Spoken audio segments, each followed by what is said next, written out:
Good morning. This is Holly with Holly's Joys, and today we're doing a young adulthood memory. Not really child, but I was pretty immature, so we'll just consider it a childhood memory as well. This one is called The Virgin and the Firecrackers.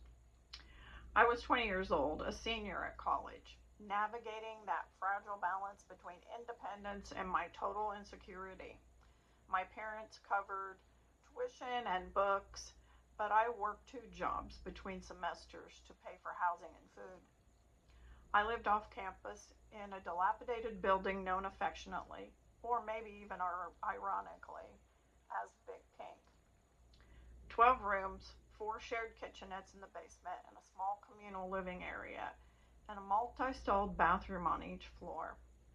It wasn't much, but it was mine.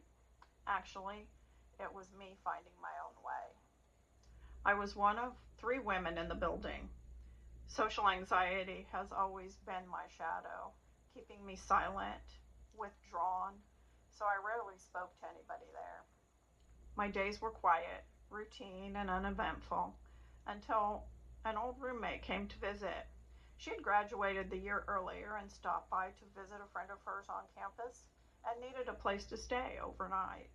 Her visit was brief, and it was a glimpse for me into a world I struggled to join, where people laughed easily and moved without hesitation.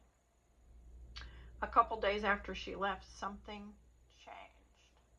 The guy across the hall from me, someone I barely knew,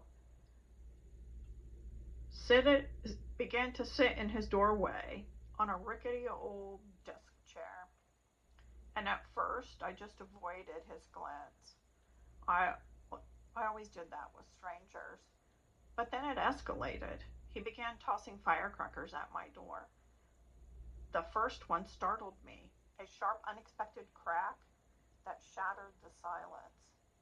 Then another and another, the stench of gunpowder curling under my door. I sat frozen on my loft bed in a corner, cowering, listening to him mutter and yell things I couldn't quite make out. My pulse hammered in my ears. I didn't understand what was happening or why he was targeting me. Later, I learned he'd been told I was gay.